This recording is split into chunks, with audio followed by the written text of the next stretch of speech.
Pokemon draft is hard. After 7 seasons of facilitating a draft micro-community, I've learned that much. I think I'm good at it, but I am by no means an expert. There are hundreds of players who are more advanced in general Pokemon fundamentals, team building theory, and draft preparation.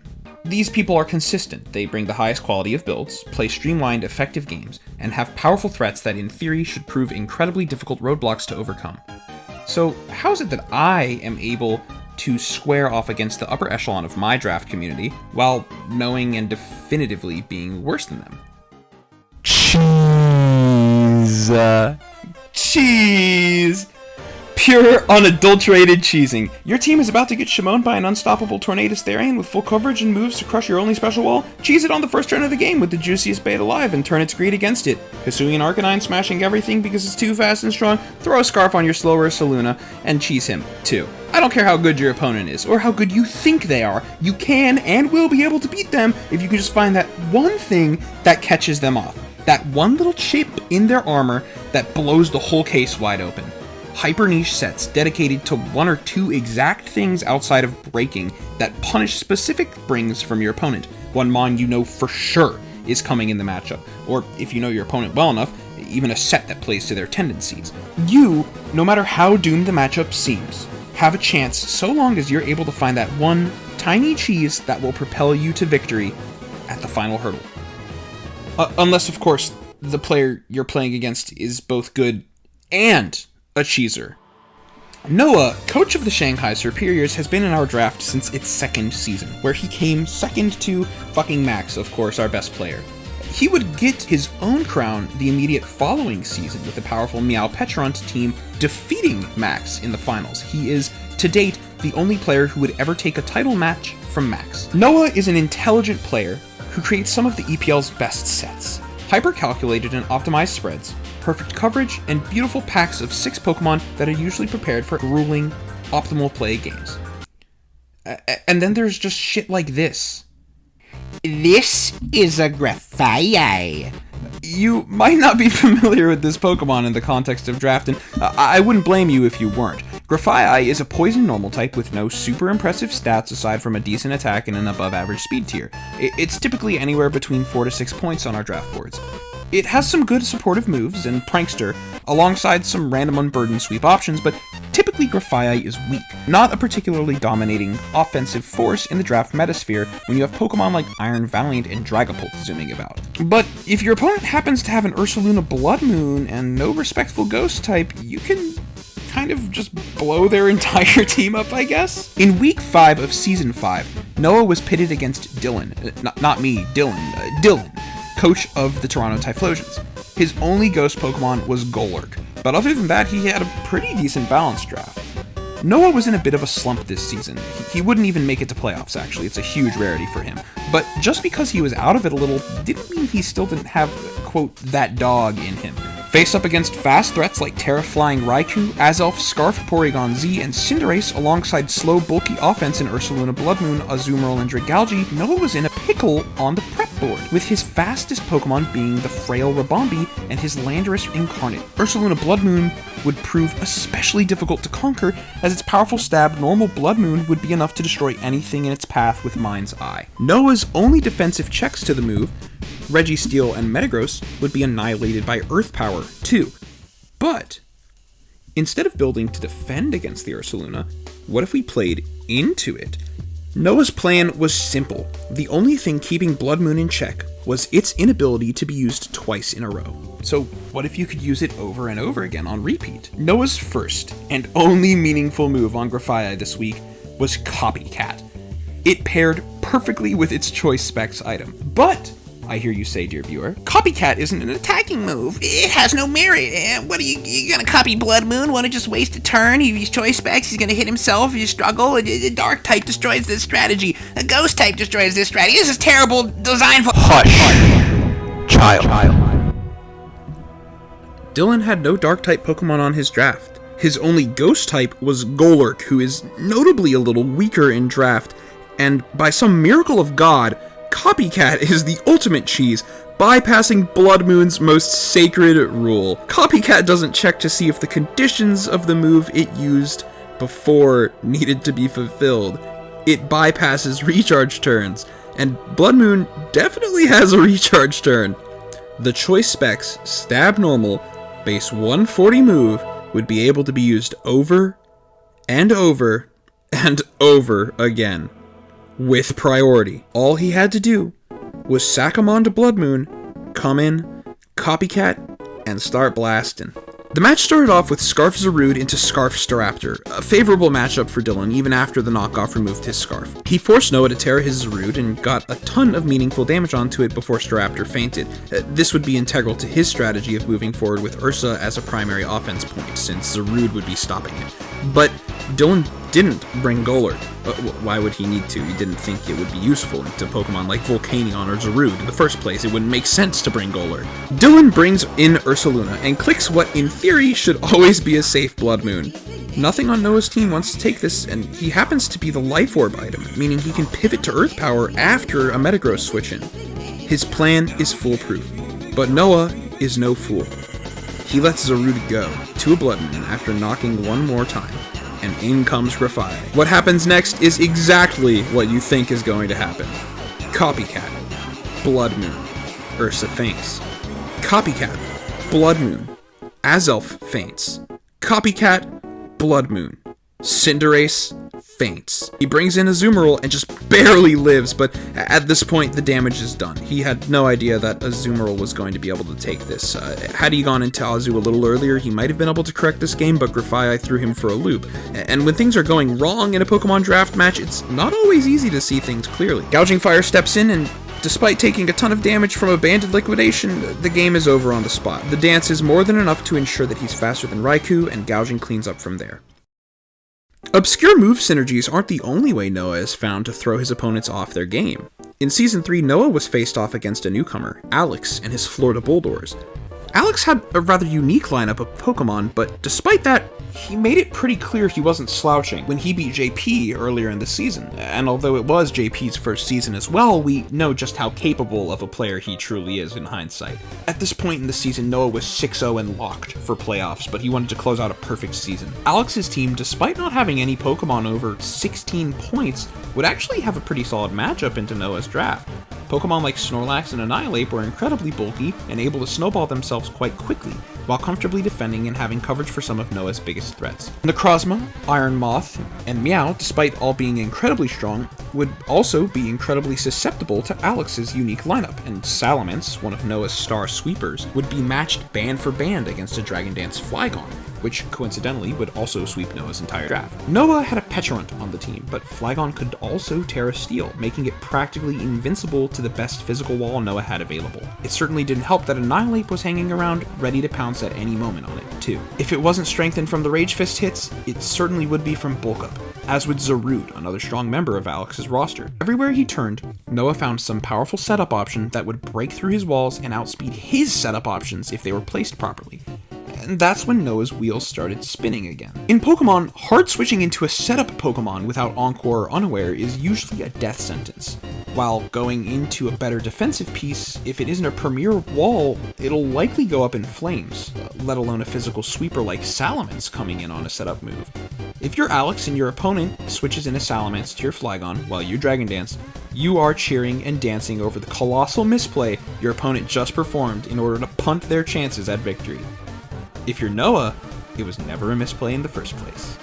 The match starts off with Necrozma facing Donphan. Noah loads up a Future Sight to apply pressure, while Alex puts up rocks. He switches into Snorlax and swallows an Earth Power before whiffing a Quake on a Balloon Tinkaton and eating a huge chunk of damage from the Future Sight. He brings in Arcanine and Noah gets his rocks off. Overall, a great few first turns for Noah to start. Things continue to look up for Noah as he finds Gastro in on a Wisp.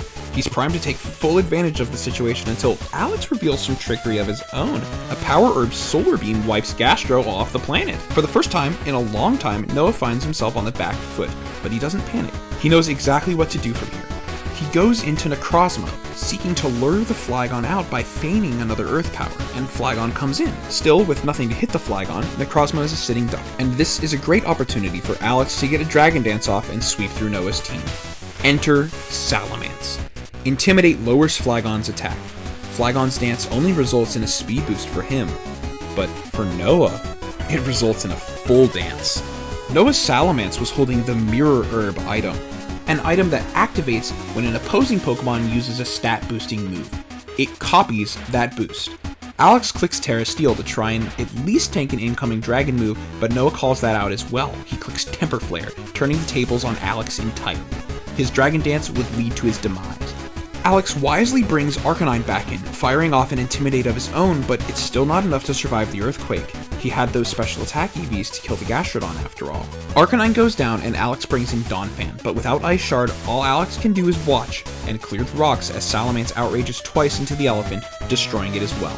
Salamence gets confused as the Electrode comes in, but it breaks through the confusion and crushes it with another Earthquake. It's over. Ape comes in, and now it's time to play to secure the win. Noah goes into Tink to Encore Ape if it's Bulk Up, or to steal its Scarf if it wasn't. It's Scarf.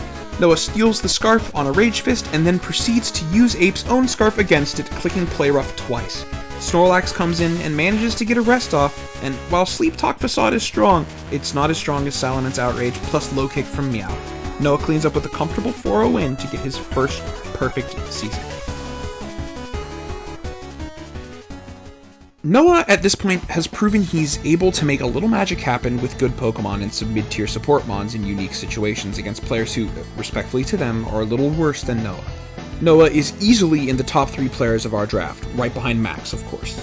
But what if Noah could pull a rabbit out of a hat against one of the all-time greats of the EPL? And what if he could do it with a particularly weak one-pointer? When I speak of the top 3 players in our draft, I look at 3 people. Max, the champion, Noah, and the other member of the big 3, fighting for second with Noah, Josh. I would say that they're about even as far as placement goes. Josh is a phenomenal player. In fact, he would go on to win the season of the replay I'm about to show you, over Noah in Grand Finals. But in the main season, in their first encounter, that isn't what happened. Josh had a powerful hybrid Sun team in Season 4, strong enough to function independent of weather, but even stronger with it. Using Pokemon like Klefki, he'd be able to set up screens for his squishier Pokemon like Kilowattrel and Walking Wake to deal some major damage, something especially useful in the face of Noah's powerful core of Iron Treads, Kyurem, and especially Annihilate. But Noah had no interest in bringing the Angry Monkey to this battle in the final week of the main season. In fact, he had different plans entirely. All the way down at the bottom of the tier list sits Little Gumshoes, a normal type with middling coverage and less than average stats. But Gumshoes has a special secret that'll take it from 0 to hero in this match. Stake Out! When an opposing Pokemon switches into Gumshoes, it takes double damage, combined with Stab, Terra Normal, Double Edge, and you're actually looking at pretty insane damage on some Pokemon. But the question then becomes, how do you feel the switch in on Gumshoes? If your opponent knows about it, how can you force their hand? Enter Yawn.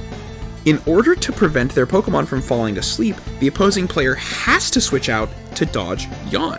This sets up for a perfect Double Edge punish opportunity. Even more so if your opponent, like Josh, doesn't have a ghost in sight. For what it's worth, Gumshoes does get crunched to cover even that, but it becomes a 50-50 more often. Noah would bring Gumshoes, along with a few of his other premier threats, into a Klefki support balanced Sun draft. Without a Torkoal in sight, Josh would be reliant on Klefki and Bronzong for support. The match begins with Bronzong meeting Diancie, where the players both set up some trap pieces. Josh throws out a Future Sight to try and corral the Treads or Slowking in, and Noah gets up Rocks. Noah then encores the Bronzong, and they both reposition into Treads and Klefki respectively. Booster Attack Knockoff does a fair bit of damage to the incoming Bronzong, removing its Assault Vest. And the second knock, while not taking the KO, leaves Bronzong at 1 HP, and with Tread surviving the Body Press, it gives Noah the perfect opportunity to spin for the KO and get the speed boost. He does just that, and makes his grand appearance. Earthquake does a comfortable 31% to the incoming Whimsicott, and here, Noah starts laying the foundation of his trap. He calls that Tusk is switching out, and U-turns on the incoming Klefki.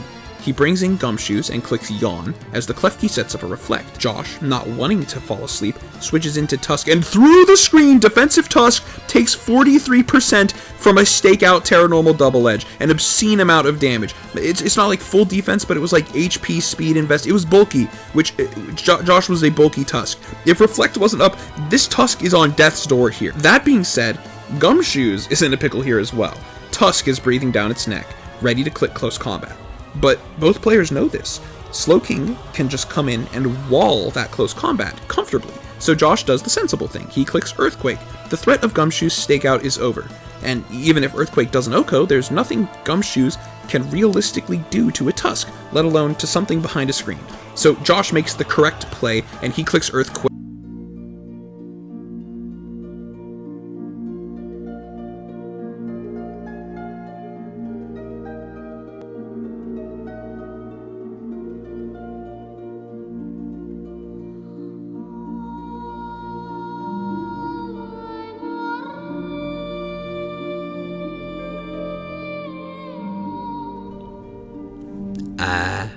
The red card. Pulled from its Pokeball, dazed and confused, Walking Wake finds itself face to face with the incoming Gumshoes. Yawn wasn't the only trick Noah had for forcing a switch. The red card, when the holder is hit, forces the attacker to switch out into a random Pokemon. Kilowattrel would likely share a similar fate as Wake here, and Gouging, while most certainly living, is most definitely taking around the same, if not more than Tusk here, thanks to the Stealth Rocks and Josh not having boots. Double Edge annihilates Walking Wake, removing one of Josh's biggest threats on the spot with a beautifully crafted trap play that to this day remains one of my all-time favorite EPL moments. From here, Noah has a commanding lead. Up 2 Pokemon, Tusk comes back in on Gumshoes. Josh gets a clean spin-off to keep his Gouging healthy for the coming battle, and Noah scares Tusk off with Slowking. Kilowattrel comes in, but Noah makes the perfect call and clicks the safe chilly reception on the switch-in. Kyurem comes in, and Kilo turns out into Klefki, who takes a huge 39% from the Ice Beam. Noah brings in Treads while Klefki gets up a second screen, then it spins on the inbound Tusk switch-in. Right on cue, the Reflect falls, and Noah's able to get one last chunk of damage off with Ice Spinner before Treads finally goes down. Slowking comes in and chillies again as Kilo returns once more, but this time, Noah brings in Diancie. Josh reveals the second pivot Volt Switch, now that Treads is gone, and Noah gets up Rocks as Klefki comes back in. Klefki misses a key Thunder Wave, but Noah encores, then switching into Slowking. Even though it's paralyzed, Slowking still chillies on the Kilo, and Kyurem repositions in time for the light screen to go down too. Hurricane does a ton of damage, but Kyurem is fat, so it lives, and the Ice Beam is a true return to sender, taking Kilo out of the picture. Noah preserves Kyurem's speed here, recognizing he'll still need it to win, so he goes back into Slowking expecting the T-Wave, which comes out. Karma comes back to bite Noah, though, when he finally gets paralyzed, 3 turns in a row, allowing Josh to bring Tusk in, clear the rocks, and get rocks of his own off. Kyurem could no longer re-enter the battle, and while Tusk does go down, those paralysis procs had a huge impact on the game from here. Gouging Fire comes in and starts to dance, but Noah has Yawn on Slowking, forcing it out. He clicks Chilly on the Klefki switch-in, then Josh and Noah take turns poking each other with Klefki and Diancie until Klefki is finally chipped out, but not before letting out one final Reflect. Josh brings out Gouging, hits a Dragon Dance, and Noah punishes with Encore. It is what I would say, if not for the mental herb that Josh had, he's still in this, but Gouging only had Fire and Dragon coverage. Would it be enough? He fires off the Flare Blitz and even gets a burn, but a second Encore makes it impossible to kill Slowking. It enters, gets paralyzed once, but finally gets the Yawn off before the Encore runs out. He chillies into Whimsicott, and 2 Moonblasts is enough to finish off the sleeping Gouging Fire. Noah wins 3-0 with Gumshoes.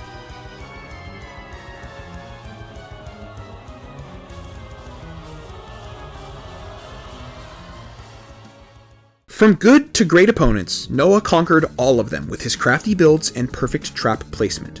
He's done this plenty of other times to plenty of other players, and each time he finds some form of advantage that pushes the matchup in his favor, and eventually, he wins. It's part of why he's one of our best. Playing well is important, but building well is even better. The next time you look at your team prep, think of how you can catch your opponent off guard. See if there's an angle they might not see and try to exploit it. You might just find yourself the next architect. Thanks for watching. If you guys enjoyed this video, again, I highly recommend that you subscribe. I'm going to be making a lot more draft content. This channel is more an archive of our draft stories that I can kind of share with my friends, but I really would like to continue sharing them with the world in general. So if you guys enjoy it, like, subscribe, comment, hit the notification bell or something below. you know, tell me your favorite draft cheese. If you've ever cheesed someone, give me some fun tech, some fun sauce that you have. Just comment it below. I'll rate it 1 in 10 or something. I don't know. I mean, fuck. I mean, I'm just looking for viewer engagement. This is kind of a bait at this point, but you know, I mean, hey, thanks for watching. Subscribe.